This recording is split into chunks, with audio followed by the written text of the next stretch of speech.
All right, this is exercise 12-14. We're going to calculate out the average rate of return, the cash payback period, and the net present value method for a service company. They tell us that Spanish Peaks Railroad is considering acquiring equipment that has a cost of $1,250,000. So I'm going to put my equipment cost here. And the problem tells me it's $1,250,000. The equipment has a estimated life of 8 years. And it has 0 residual value.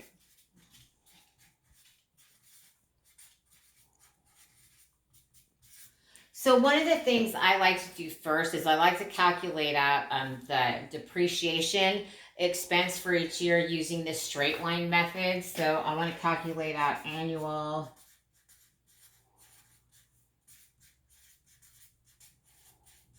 depreciation. And remember, that's going to be cost minus residual over the life. So in this situation, we've got the 1.250000 over 8 years, and that's going to give us an annual depreciation amount of $156,250.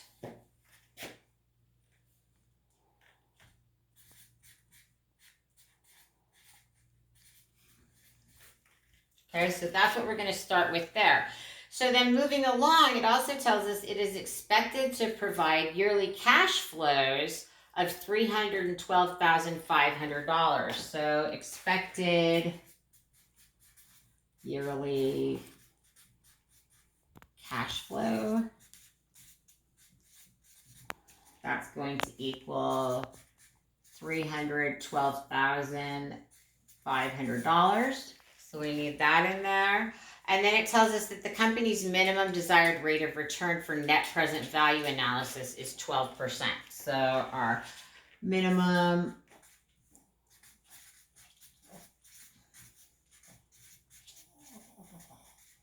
is going to equal 12%. So the first thing the problem wants us to do is compute the average rate of return.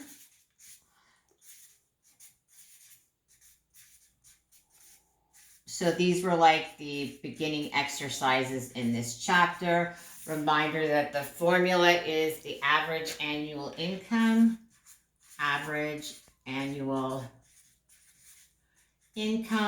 divided by average investment.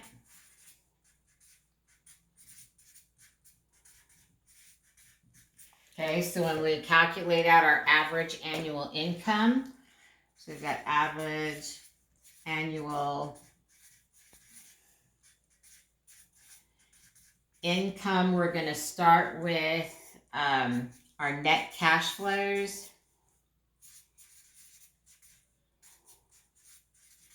minus our depreciation. And we're going to take that out because we're looking to recover. So we want to make sure we're going to recover our initial investment. And so when we're looking here, we've been told that our net cash flows are $312,500 per year. And we've already calculated out our depreciation. So this is net cash flows. And here we're going to subtract the $156,250 in depreciation expense each year, and that's going to give us our average annual income of $156,250, and that's the amount then that we're going to use here when we calculate out the average rate of return. So I'm just going to put that in here. So this comes to $156,250. We also need to calculate out our average investment. And remember, the average investment, that formula equals cost plus residual divided by 2. So in this situation, we don't have any residual value, so we're just going to have the $1,250,000.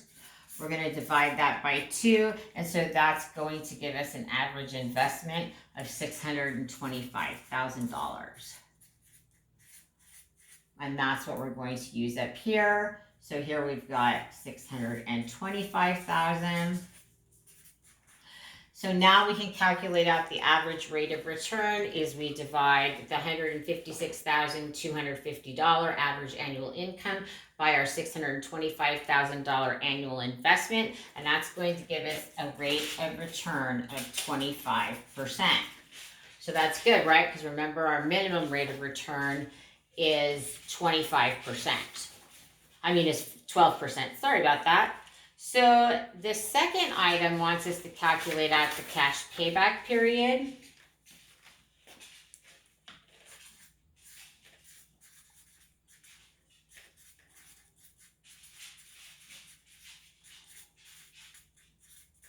So these were also did some of these problems earlier in the chapter. So when we're calculating out our cash payback period, we want to take our investment over the yearly cash, the annual cash flows. So we're going to take here our investment. We're going to divide it by our annual cash flow.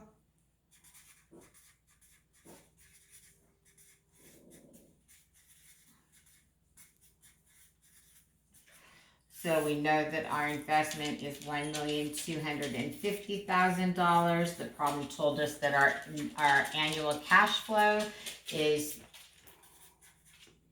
$312,500. And so we will recoup our investment within 4 years. And remember, we're able to do this because the net cash flows annually are the same amount each year. And then finally, for C, the problem asks us to use the net present value table, which is over here, and use the table of the present value of annuity of a $1 and round to the nearest dollar. So I'm going to put here, and you can stay over on the table. We're going to do the net present value.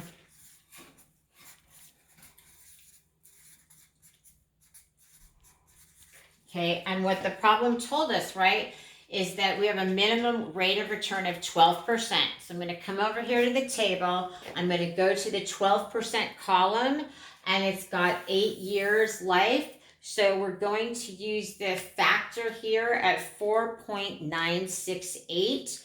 So what I'm going to do here is I'm going to take, so our factor equals 4.968, and then we can calculate out the present value of the annual cash flows. So we're going to take the present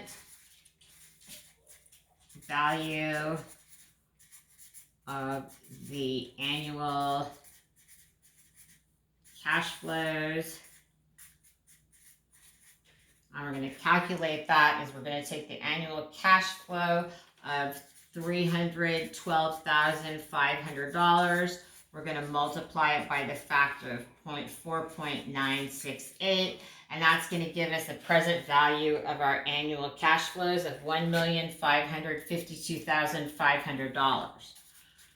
$1,552,500. And so remember how these tables work is that technically this would be what you would invest today in order to receive your annual cash flows of $312,500. So we've got that. That's the annual value, the present value of our annual cash flows. We're going to subtract from that the amount to be invested. And that is $1,250,000. And so that's going to give us a net present value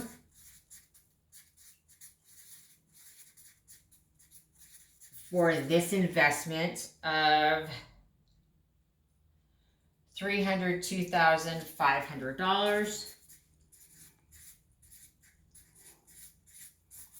So that's our net present value. So we've got a positive net present value. That means that we've taken the present value of the annual net cash flows and we've subtracted that from the amount that we're investing today. So this way we can compare apples to apples, right? And then that shows us that we have a net present value of this investment over its life of $302,500. So this would be a good investment to make.